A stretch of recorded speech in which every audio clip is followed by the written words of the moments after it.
and to the republic for which it stands, one nation, under God, indivisible, with liberty and justice for all. Okay.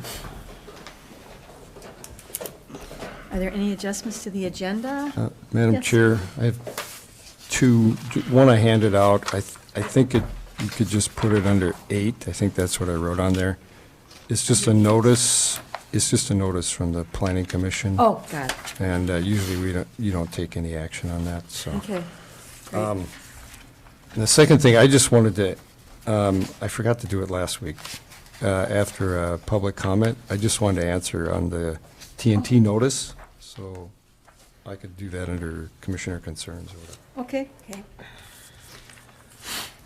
Madam Chair, 2 items. We have a last-minute special event permit to approve, special use permit for the highway to approve, and under Committee of the Whole, we're going to scratch the conversation about appointed officials and have it at a later time.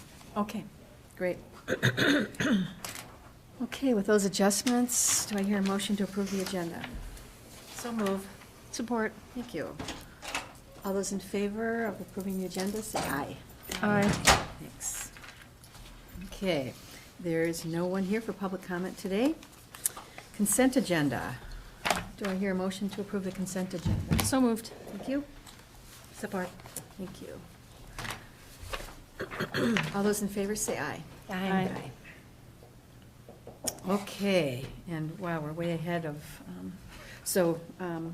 because Greg isn't here, but Valerie is, let's move right into Valerie's report. Request. Thank you. Thank you. Wanted to come today as on behalf of Firewise Committee. Firewise Committee is up. Our Firewise coordinator, Todd Armbruster, his contract is coming to an end December 31st. This contract has been in place since the end of 2015, and it's time for a renewal of that contract. The committee is in favor of adjusting the hourly rate by a 5% nominal increase, putting his rate up to $28.87 an hour from $27.50. Todd has been with us for a number of years and has proven to deliver significant, successful work for the committee and wildfire mitigation within Cook County. And we ask for the board to renew the contract, which would start just January 1, 2018 and be in place through December 31st, 2019. So we would secure Todd's services for the next 2 years. Great, thank you. Commissioner Sterling, any questions or comments? Thank you, Madam Chair. No questions. My comments are that it's a great service in the county that he is able to, I know they've come to my home and worked through all the trees that I have around my property and given me advice on that, so other people can benefit from that too, so it's good to renew his contract. Great, thank you. Commissioner DeKirk? He's so good that Lake County's trying to swoop him. They have him part-time. He'll be doing both coming up this next year, but just proof as to how wonderful he is that other counties want him to. Great. Commissioner Deschamps? Is this a part-time job or? Yes, it's a part-time contract for him, but Cook County remains his first priority. It's all paid for either from the Secure Rural Schools Title III money or directly from the Stevens grants. So there's no levy going to that position. Yeah, 0.5 in the contract. It does state that any and all compensation is subject to the availability of the grant funding. Got it. Thank you. And I would just say that I'm assuming the 5% is due to, he hasn't received a Correct. raise This in a has long been time, the, so this is a Yep. catch-up. this has been the current rate since 2015. Yeah. Yeah, and So- he lives in Duluth still, and there's no mileage, so he just travels on his own. And camps and, Yeah. awesome. Motion to approve. Thank you. Support. Thank you. Any opposed? All those in favor say aye. Aye. Thank you. If you're interested, I'd like to give just a quick update on some of the work of the Firewise Committee. that'd be great. In 2017, this year, we did implement an annual report that highlights the work of the Firewise Committee, the work of the Firewise Coordinator, to be able to communicate some of the great work that's being done with these grant funds. So I have a quick summary of the work that's been done in 2017, and that will be implemented into the 2017 report that will be released in early 2018. We have had a number of successes this year under the Stevens Grant projects on private property, which interfaces with the wildland urban interface. For the Twins project, we took care of 24 acres of understory fuels reduction treatment, which is a lot. It brings it up to a total of 160 acres over the last 4 years, just under that grant. Under the Clearwater Grant project, 34 acres of understory fuels, which brings it up to a total of 140. The Hungry Jack project, 12 acres of understory fuels were treated this year, and we just found out last Thursday that we are now a successful applicant for the Poplar Hazardous Fuels Reduction Project, and this is in conjunction with the USDA Forest Service. And out of multiple applications, there were only 7 projects awarded across the northeastern district, and this covers 20 northeastern and midwestern states, as well as the District of Columbia, and our project was the only one that was granted in Minnesota. They were impressed with how well put together and project ready our projects are. That's not the case in a lot of areas. So the work we're doing with our Community Wildfire Action Plan and the work of the Firewise Committee is being recognized that we are very well organized and we have legitimate projects that they're willing to fund and support. So we now have a similar grant for a Poplar hazardous fuels reduction project, and Todd was really instrumental in putting that application together. So having him and his expertise as our coordinator is greatly beneficial. And I'll just add that he was also offered the St. Louis County Firewise Coordinator position, and he turned it down because his heart is in the work up here, and he'll be adding Lake County just 16 hours a week, but he's an expert in our local counties. So we're thankful to him for that grant application. As Councilor Sorley mentioned, there has been a number of assessments done. Just in the last year, over 820 assessments were done within our county, as helping homeowners, property owners, identify the risks on their property and mitigate the wildfire risk. We also sponsored 9 brush pickup days in various areas throughout the county in 2017. Approximately 130 private property owners participated in these, and that was an equivalent of 3,528 hours put towards reducing flammable vegetation. We also sponsored 2 demonstration days where community members gathered at a local property to learn about how to protect their properties from wildfire. They're hands-on informational sessions, and it was led by the DNR Firewise specialist. So as part of our Firewise Committee, the DNR also supports the work of these demonstration days. We sponsored a Wildfire Community Preparedness Day in May. There was extensive outreach with that and great participation, including local 7th graders learned the basics of Firewise and also participated in how to do an assessment of a cabin. So there's community outreach and education at all different levels, starting right from the youth.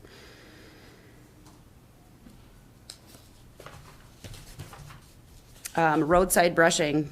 Cook County Firewise occasionally assists road association and homeowners associations with roadside brushing to clear access for emergency vehicles. This is really important. We also did a public outreach campaign this year focusing on emergency vehicle access, having a berth of 12 by 14 for fire trucks and EMS vehicles to be able to access people in an emergency. That's part of the work of Firewise as well. And we sent out postcards to every single property in the county. And then the biggest highlight of the year was the completion of the Community Wildfire Protection Plan. This was a huge undertaking. The board did approve it back in July. But to have that plan in place makes us eligible for other funding and mitigation efforts. So just wanted to let the board know that there's a lot of great work being done, and we are on top of all of our activities. So wanted to share those successes with you, and the final report, once it's designed, will be provided to the board. Thank you. Thank you, Valerie. That was great summary, great update. Thank you. So, maybe Jeff? Yeah, thank you, Madam Chair. If we could address the, and I'll pass these down. This is a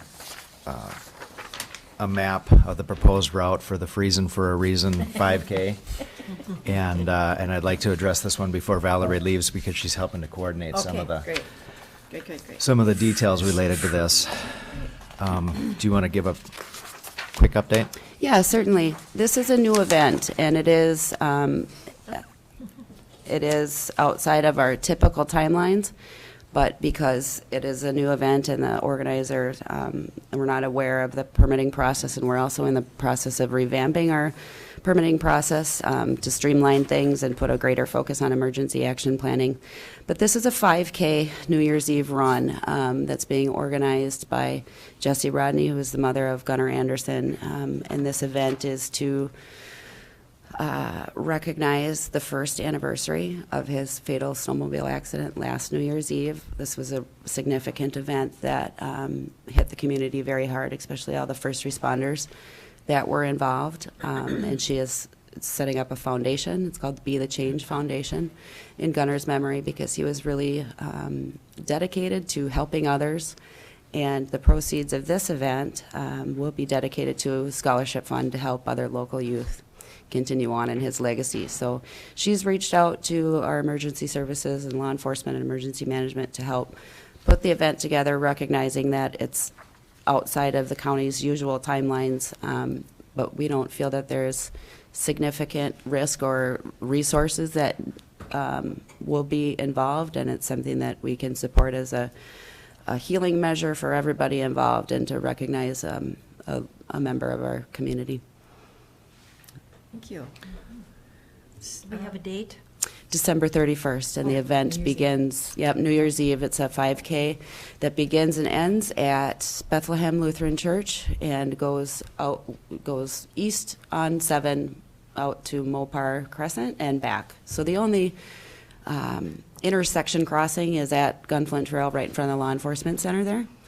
So there's sidewalks and shoulders the whole way. It doesn't require a significant amount of traffic control, and we certainly review a more extensive emergency action plan. By emergency management being involved in the event permitting, it's the conduit to all of the other emergency services, making sure that all stakeholders are aware of it, and that there's resources in place, and that you're not getting blindsided by special events like this. But there's an expectation of about 100 participants, so not a huge group compared to some of the large-scale races that are held throughout the county.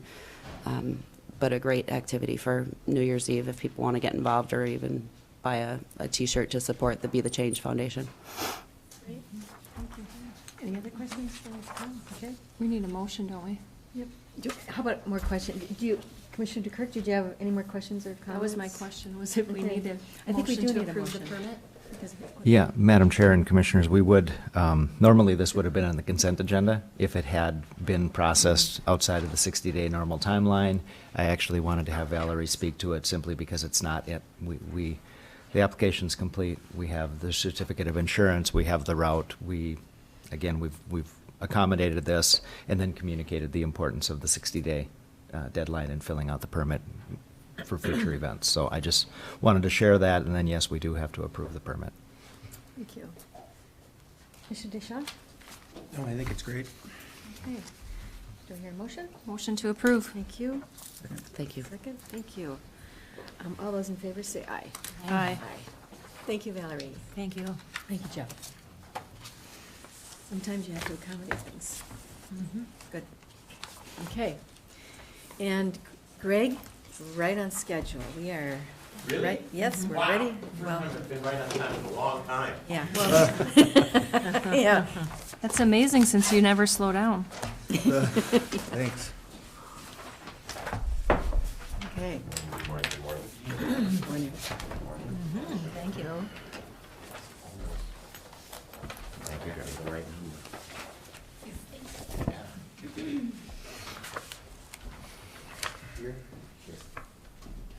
Good. Good morning. Morning. I'm here today, I think for two reasons now. Initially, when I asked if I could come, I was checking in to see if I could come and share our 20th anniversary economic impact study, because North House is thriving. You as community leaders need to be kept up to date about how things are going, and one of the important things to do is, as a community, as we work together and succeed together, we need to celebrate together. And while I know a piece of paper called an economic impact study doesn't exactly feel like a celebration, That does. I'd argue Vitality is actually a pretty good party. And that said, as all of you know, I believe, last week, North House attended an EDA meeting and had a great conversation about our future and our neighbors and unexpected opportunities. And the idea that we're in conversation with Harley and Shelley's something the community can and should know about. And so want to just touch a little bit on that with you as well. Does that sound like an okay little bit of conversation? Great. So, first of all, the party. Okay. I think everybody got a digital copy of this, our 20th anniversary economic impact study. And maybe many of you know, we released one very similar to this when we turned 10. That's now a decade ago. I did that math all by myself. How is North House doing? Are we having an impact in our community? Simple answer, yes. And not just an impact in 1 month or 2 months, but an impact year-round. How do you create an economic impact study? Well, North House went about it. I don't know if you would have done it the same way, Brady, but this is how we did it. We started by saying, well, who comes to North House? Let's start to count them. And so we say, well, students have come from near and far. Now, are we going to count the folks who live just across the street as an economic impact? We're not. So the first question was, how many of these people come exclusively because of North House? North House is the primary driver. And the answer for that is it's something like 87% of our student base comes to North House because we are their destination. And so we said, okay, well, we can count them. And so then the next question is, well, how many of these students come with somebody? And the answer is they often do. Why? One person wants to learn, one person wants to shop or hike or a little of both, right? And then the next question is, well, do they come just for those days, or do they come a little longer or stay a little later? And then hold on, what about the person who teaches that class? And do they travel with anybody? And then do they come back for special events? Right? So you start to count people. And clearly, there's certain things you don't count, though. For instance, the Schooner Yortis, I'd argue it's not a half-bad piece of the dimension of the world of North House. Did we count them at all economically in the fabric? No, because if you're here to sail in the schooner, probably you're having other adventures as well. It's kind of hard for us to own them exclusively as our clients, right? So we didn't count them. But you get to the end and you end up with a certain number of days, and the next thing is, as you turn to the Minnesota Department of Tourism, you say, okay, if somebody's spending 5 days on the North Shore, what are they spending? And you say, well, now if there's 2 of them, what are they spending? And so you do the math. We didn't try to ask everybody if we could look inside their wallet before arriving and after arriving, Oh, although wait. that sure would have been fun. And so you count, and what comes out the other end? Numbers. And numbers that are big, like 20 years, $10 million of annual impact. Remember, this isn't just the North House budget. We are $1.3, $1.4 million a year organization now. But it's the idea they rent a place where they're going to stay. They go out to eat. They buy fudge and donuts. The donut shop needs some extra coffee and some extra paper towels. They go to the grocery store, right? I mean, so there's not just the immediate impacts, but the induced impacts. So that's where the 10 million comes in. It's interesting to note, when we turned 10, our estimate was the impact was $6 million. And you go, really? Wow, why haven't you doubled? I mean, I'd still argue it's pretty good growth. And the reality is that in our earliest years, actually, the growth of our special events was a key driver then. And what's happened is coursework has grown more than events. Turns out coursework is more year-round than events are. So this isn't bad news. It's great news, right? So a companion that goes with this economic impact, one more thing I want to share is a really important feature of this impact is its alignment, or more accurately, its non-alignment with the tourism economy. When is North House busiest? The simple answer is not in August. Well, August is actually one of our softer months. We're busier in October. We're busier in November. So our economy, the economy of lifelong learning and the economy of tourism, weave together. And that's great. For our students, they love to come here when our community has a little cozier feel. And for our local businesses, because if you're going to be open for business, you want people coming in your door every day of the year, not just certain days of the year, right? So one of the exhibits that really underscores this is in the happy packet I just handed out to you, but is this, and I just want to make sure everybody understands it. It looks at how many student days took place in each month during the past 7 years. So, what is a student day? First of all, I'll note these are catalog courses. These are not the 3rd, 4th, and 5th graders of our community who come down to North House every year, or the 12th graders. It's not, it's not the free facility use that we're offering to local nonprofits. It's people signing up for coursework at North House, right? Core coursework, catalog coursework. So one student in a 3-day class, that's 3 user days. If the class is half a day long, okay, now this is going to be math, so hang on. It would take 6 students in a half-day class to create 3 user days, right? So, and this doesn't measure the number of students, it measures the number of student days. So what we see is, by and large, you'll see colored bars in each month marching up from left to right, right? The slant on every month goes up. And of course, there's moments of surge, even in the summer months, which hints at possibilities. But you can see right away, look at August, compare it to October, look at August, compare it to February. This is year-round vitality. This is year-round momentum. This is year-round economic impact. North House, I think of them as students, right? When I look at this, I think of this as students. And that said, it's really neat to be in a small community where the fabric of our success weaves into the fabric of the success of others. So also in your packet is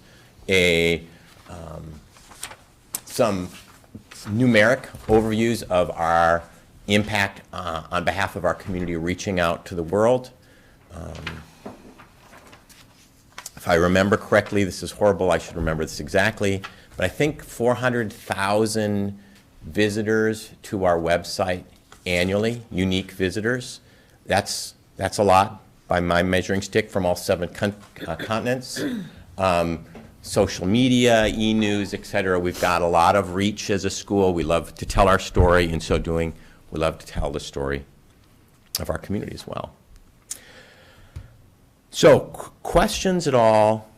We publish this as, again, it's kind of a wonderful way of framing our 20 years. I have gone and met with the city council to present this. I've met with the EDA, met with the chamber. We'll continue to do engagements. To me, certainly creating the report's important. It's actually the conversations that clearly matter more. So, questions at all about it?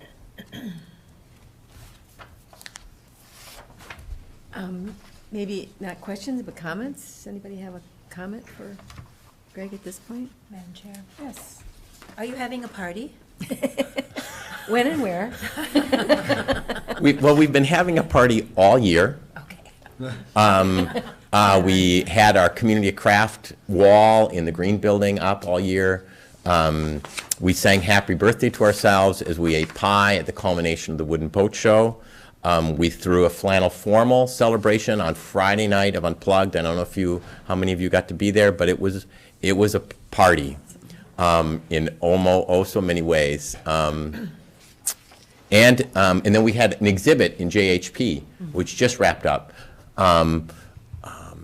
Will we throw other parties in the future? Yes, but I think we believe our 20th anniversary celebrating is done, and now it's celebrating looking forward.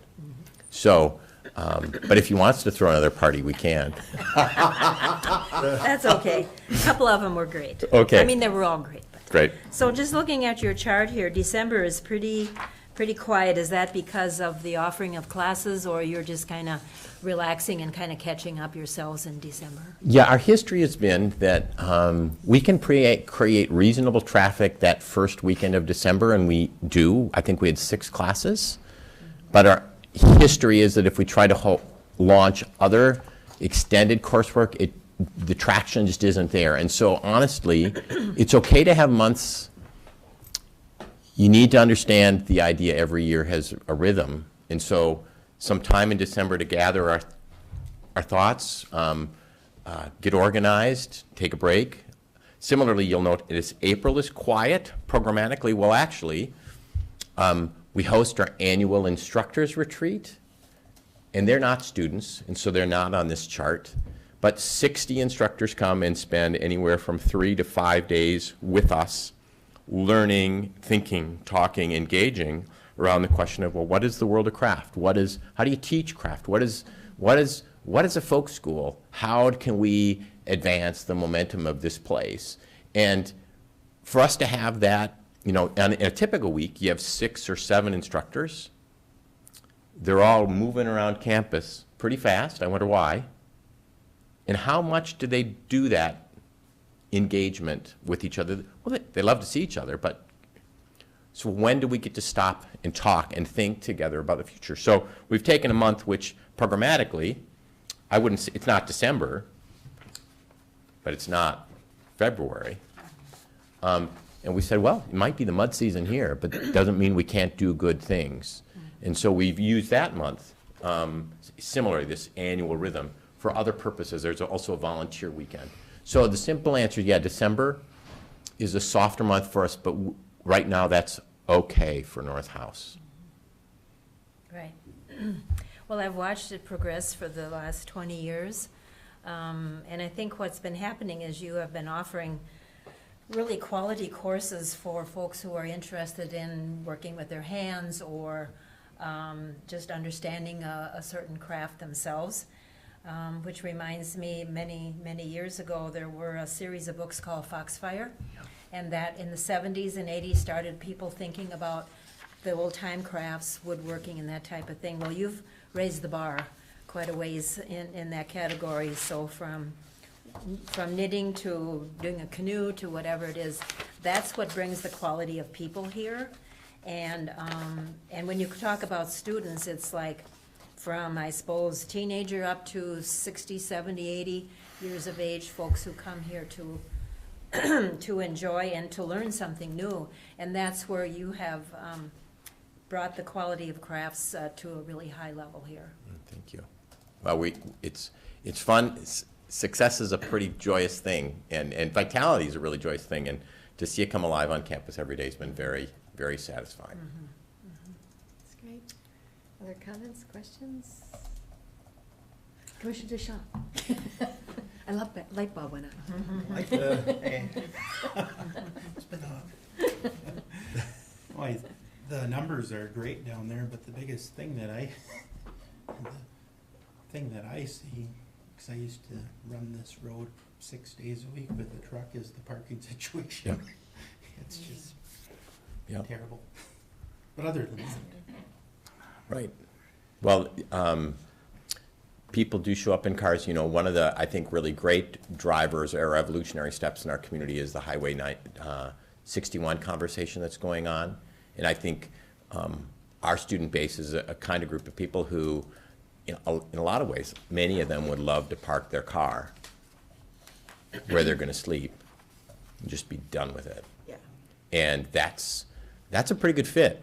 I'm not saying that parking is an issue we need to engage and think about, and I'd argue as a community, not just as an institution. But some of these things, again, do fit together. Yeah, for sure. it's pretty tight through there, so. Yeah, right, yeah. See, I see the cars and go, what don't I have on my calendar? What did I miss? What's the event? Where's the party? Good.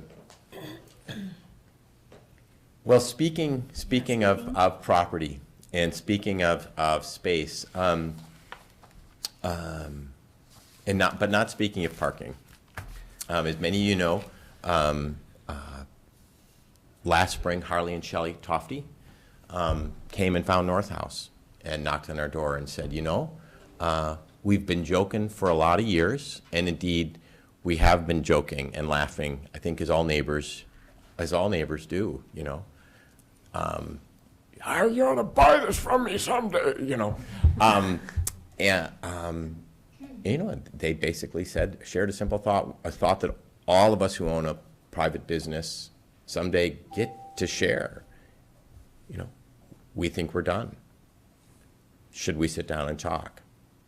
And what a gift to give North House for them as neighbors. And we said, wow, talk, great, okay. And so we did. And what's been great is the conversation has continued. As you might understand, right away, North House saw there are kind of three issues the community is going to care about when they look at that piece of property. First thing they're going to say is, what about our fish market? You know, our first choice would be, wouldn't it be great if Shelley Tofty stuck around?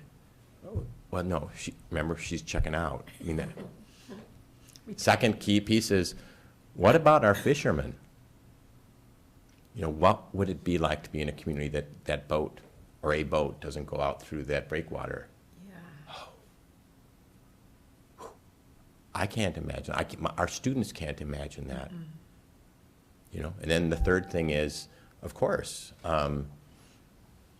property taxes. Here's two local businesses thriving, paying property taxes, and this is part of what fuels any community, is the fiscal resources that go into the collective pool. And clearly, as you might understand, another relatively key function for North House, what about funding? we do not have a war chest of any shape or size. So how do you make a purchase of a piece of property that's pretty valuable? So the past months have really focused on engaging, one, can we come to terms? Two, if we can come to terms, are there ways forward in terms of the future of those businesses? Because simple observation would be, can a school move forward, and yet can businesses still remain vital and present? And so there's, and the simple observation I would make is point at the college campus, point at the institution in this world that doesn't at once have its facilities and also embedded within its facilities a restaurant, food. If you go to the American Swedish Institute, what's at the front door? Fika, their restaurant. If you go to the University of Minnesota, so are there ways forward together? Absolutely. Have we done all the first paperwork so we can figure out no, right? So,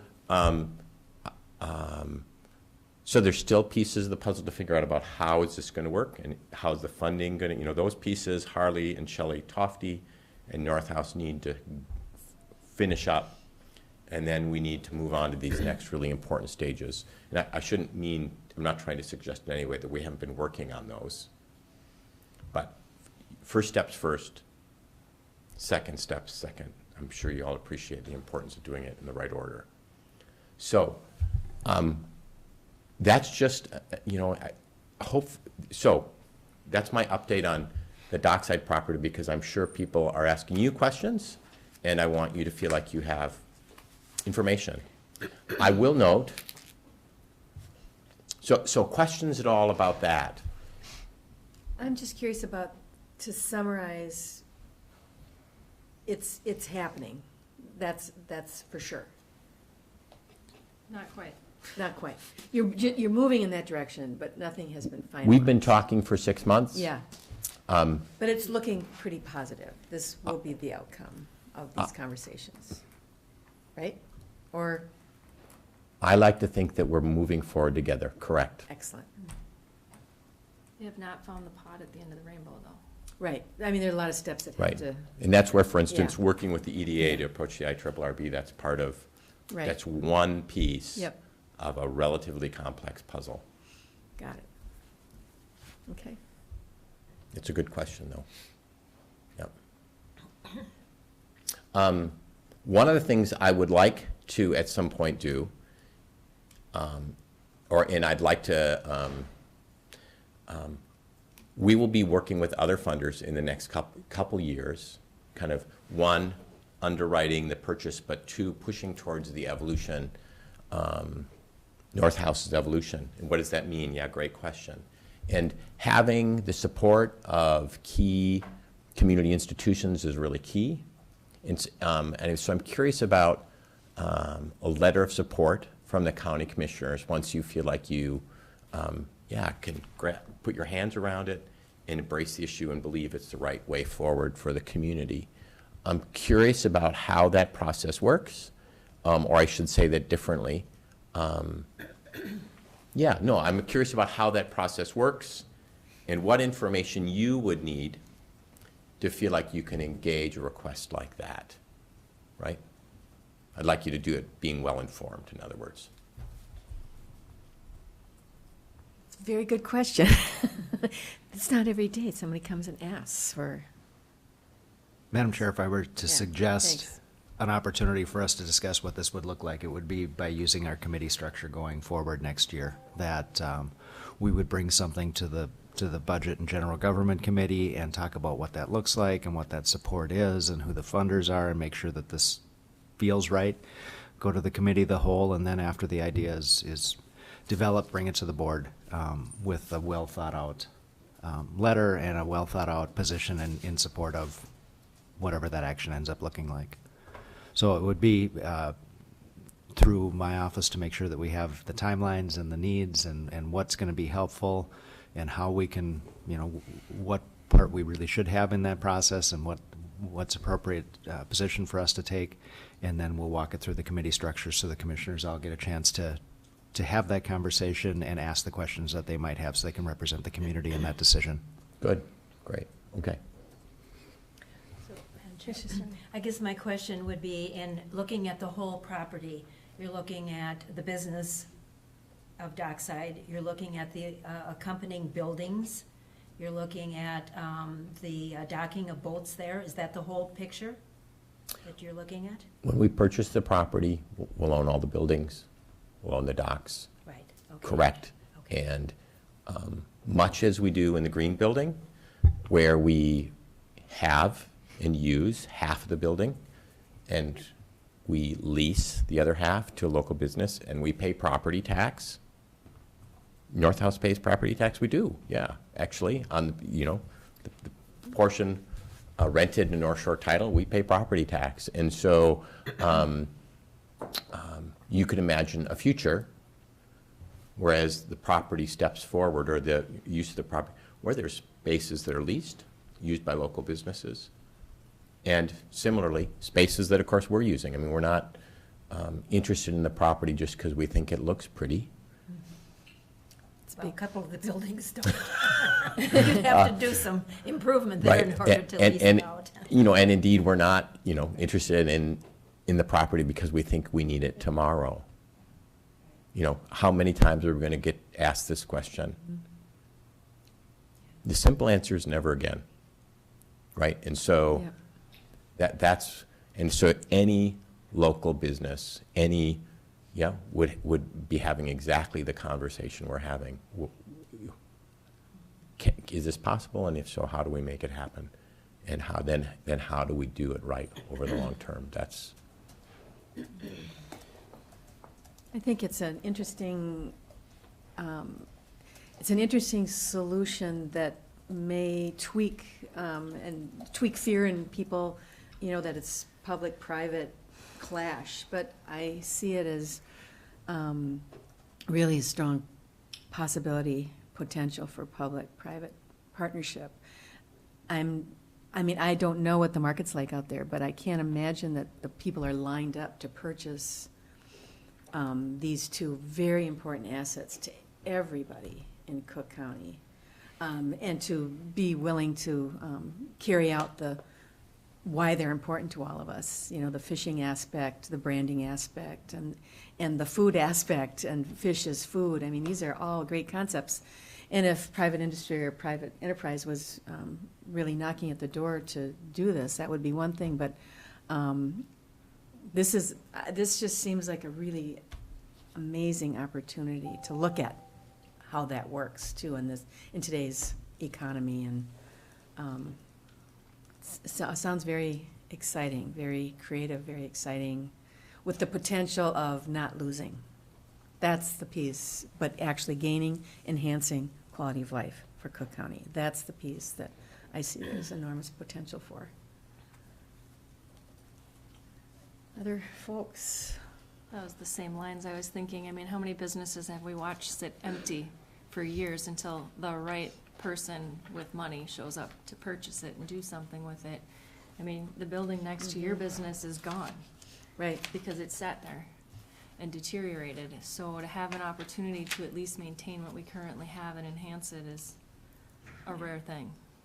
Pretty interesting. So thank you. Thank you. Thank you for not Thank thinking you. it's a joke and taking it seriously. Yeah, thank you for taking it seriously. Thank you for being It's open. a really important step for North House. It's Yeah. a really important step for the community. Mhm. And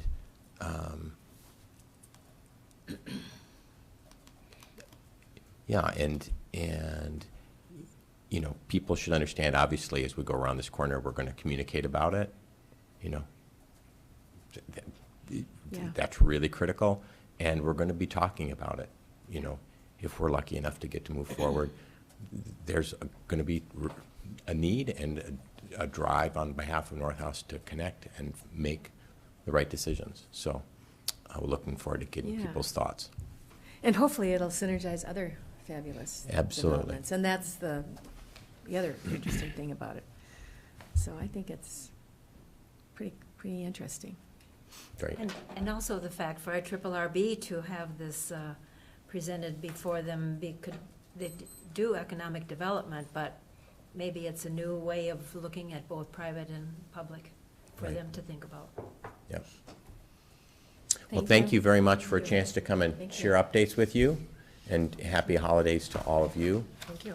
And thanks for helping us celebrate our 20th year. North House has thrived because the community has invested in it, and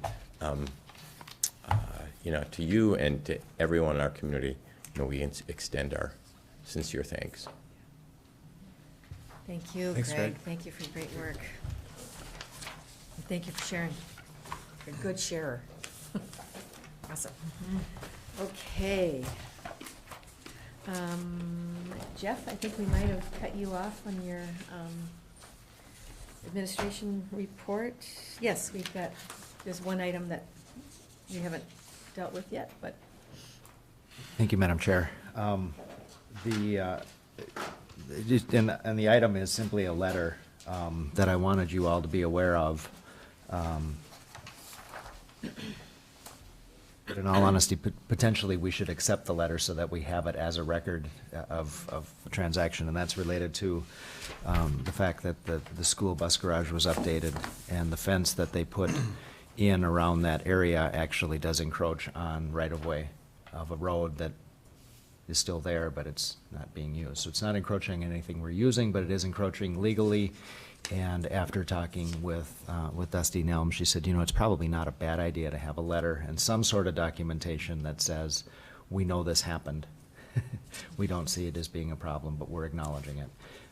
Because how many times do we go look for property documents that we can't find? I've also shared a copy of this letter with Bill Crandall at the school, and he said he appreciated the fact that we noted it, and we don't see the need to take any action. So I think we should have a motion just to accept the letter as documentation of the Great. Thank you. issue. Yeah, that sounds good. Commissioner Deschamps, do you have any questions or comments for Jeff? Commissioner DeKirk? Commissioner Starling? Okay. Do I hear a motion to accept this letter? So moved. Support. Thank you. All those in favor say aye. Aye. Aye. Okay. And then, Madam Chair, just a couple of quick updates, and I might even ask Brady or Molly on this, but if we're not planning on holding our meeting next Tuesday, do we need to make a motion to change the schedule? Or do we just have to? I can't remember what we did last year. I know we didn't hold the meeting between Christmas and New Year's last year either, but if we're going to adjust the schedule, we might want to have a motion to adjust the schedule. I don't know the answer off the top of my head. I don't know the answer off the top of my head, but I can look into it. Brady, maybe you know? No, I don't. So, At a very minimum, I think we need to post that there's been a change in the schedule. And we will post that on our bulletin boards, and we'd put that on our website. Okay. So we don't need to make a motion on it. I don't believe so. Great. It'll just be posted that we will not be meeting next week. Okay, we'll be. Celebrating Boxing Day. And then just a final reminder that we will have the organizational meeting on January 2nd, Oh, that's great, yeah. which is the first Tuesday. So you'll see, as a matter of fact, I think that Julie and I will be working on that agenda this week so that we don't have to do it next week. But we won't publish it until the regular week before the meeting. Great. And that meeting is just the organizational items. There won't be any regular. Probably regular won't be much business will be regular business, conducted. yeah. So, and that also implies that January will deal with the regular schedule we've had, or will the January, and perhaps the committee of the whole, will change that in January, or will Our we? committee of the whole conversation is going to be related to our Yes, schedule great, and for structure January. for 2018. January, Yeah. Yep. Which starts in January. Okay. Yeah, the organizational meeting is outlined in statute, so that Yeah. we don't have much Okay. choice about. But Great. Thank you. So now we're Commissioner Concerns, and Brady, Oh, I your- just, your yeah, item. yeah, I just forgot to address this last week, but there was a question at public comment regarding the notice, the date of the notice that was published in the newspaper. For TNT, the notice isn't required because it's going to people individually. So there's nothing in Oh, that statute. sure. But we started putting one in the paper just as a additional courtesy Added for service? someone that, may not have opened it or just wanted a reminder. So it really wasn't a statutory issue. Okay, thank you. Thank you. All right. Other commissioner concerns, reports? Yes. Okay, Commissioner Starley. Well, remember when we were at AMC, we passed some resolutions there? No. Okay. 2 weeks ago. When we were at the district meeting, we Yes. talked about some priorities. And so if I would pass these down for you to look over, I'm going to take our priorities to our Arrowhead meeting tomorrow. And this is for the legislative priorities. Brady? For you look at Arrowhead that too? For counties. Arrowhead, yeah. Mhm. And Brady, want one? Yeah, let's send one to, Jeff can have a break. so if we could look this over, we'll take a vote on what we think we'd like to say about priorities for Cook County. Because there's bonding also included here too.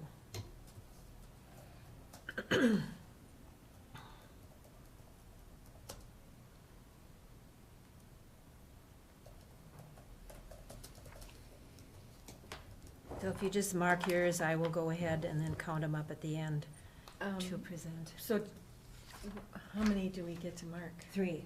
Okay, top Yes, 3, yes, okay. top Got 3. it, okay. Yeah. Thank you.